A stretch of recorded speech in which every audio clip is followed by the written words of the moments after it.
People always ask what happened after my husband caught us. They expect me to describe screaming, a fist fight, police lights, a divorce filed that same night. The truth is, none of that happened. The day my husband confronted the man I'd been sleeping with, he saved his life. And somehow, that hurt all three of us more than anything else ever could. My name is Hannah. My husband's name was Michael. The man I betrayed him with was Derek. Derek and I met at a charity fundraiser. He worked in commercial real estate.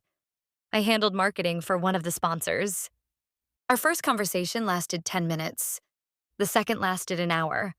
By the third, I was already looking forward to seeing him again. Michael was a paramedic.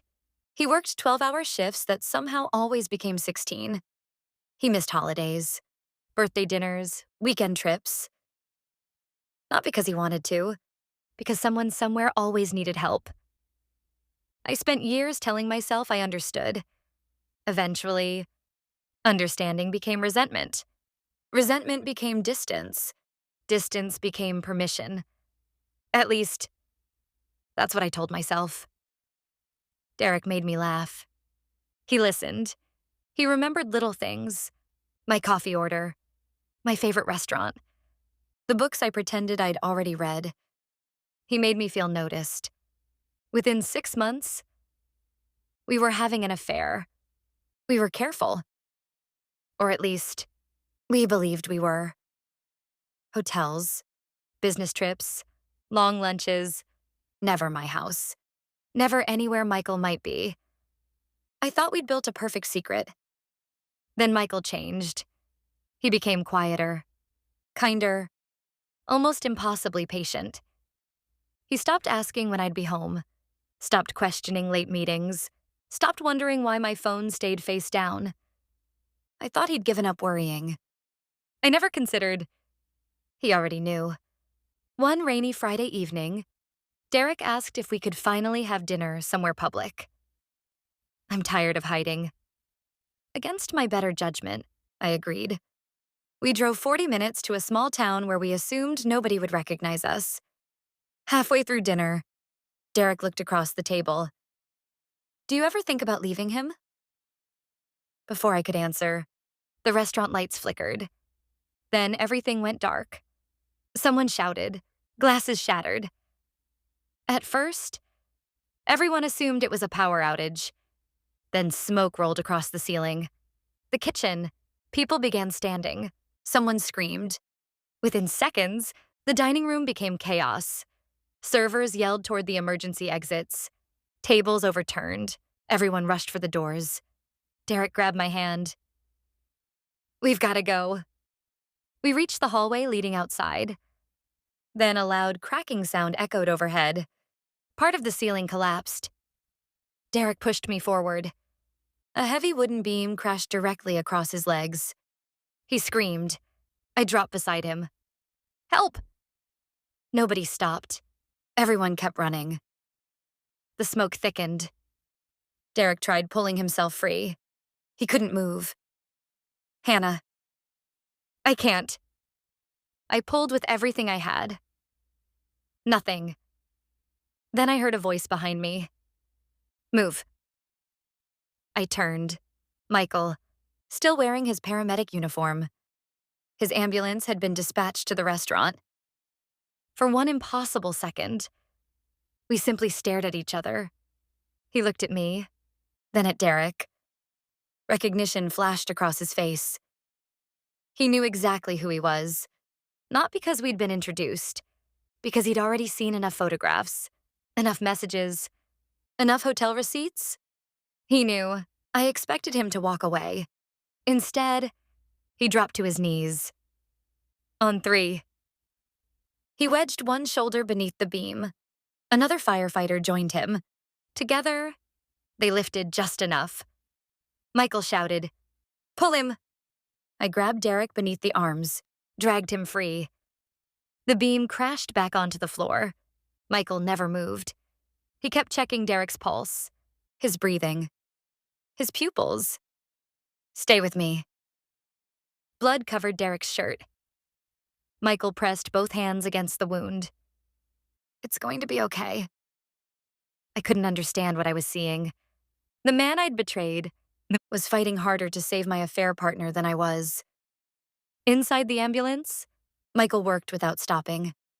He started an IV, controlled the bleeding, checked Derek's airway, called ahead to the trauma center. Not once. Did he mention me? Not once. Did he hesitate? Hours later, the surgeon told us Derek would survive. If treatment had been delayed another few minutes, he probably wouldn't have. I found Michael sitting alone outside the emergency department, still wearing blood-stained gloves. You saved him. He nodded. Yes. I started crying. After everything. He looked exhausted. I'm a paramedic. Another silence. I don't get to decide who deserves saving. Those words broke something inside me. I thought, you thought I'd let him die? I couldn't answer. Because for one terrible moment, I had. Michael looked toward the hospital doors. I knew about Derek. My heart stopped. How long? About 8 months. 8 months. You knew. And you still saved him. He looked at me. I saved a patient. Another long pause. What happens after that? Isn't part of my job. The next morning, Derek asked to see Michael. When Michael walked into the room, Derek immediately started crying. I'm sorry. Michael pulled up a chair. I know. I don't deserve. No. Michael interrupted gently. You don't. Silence filled the room. Then Derek asked, why? Michael frowned. Why what? Why did you save me? Michael answered without thinking. Because your life isn't mine to take. Another silence. And because. He looked directly at Derek. I refuse to become the kind of man this affair tried to convince me I should be. Neither of us spoke.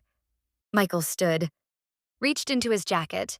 A manila envelope, divorce papers, already signed, already dated.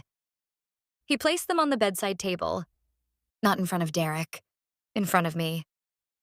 I finished grieving months ago. He looked at both of us. I hope you make each other happy. Then he quietly walked out of the room. Derek and I tried to build a life together afterward. We lasted less than a year. Without secrecy, without excuses, without someone else standing between us. There wasn't much left. Years later, people still ask me the same question. What did your husband do when he caught you? I tell them the truth. He saved my affair partner's life. Not because he'd forgiven us. Not because he stopped hurting. Not because he stopped loving me. He saved him because, in the worst moment of another man's life, my husband chose to remain the man he'd always been. A healer, not a judge. And that's the hardest part to live with. Because every time I remember that night, I realize something that took me years to understand. I didn't lose my marriage because my husband wasn't enough. I lost it because the best man in the room was the one I walked away from.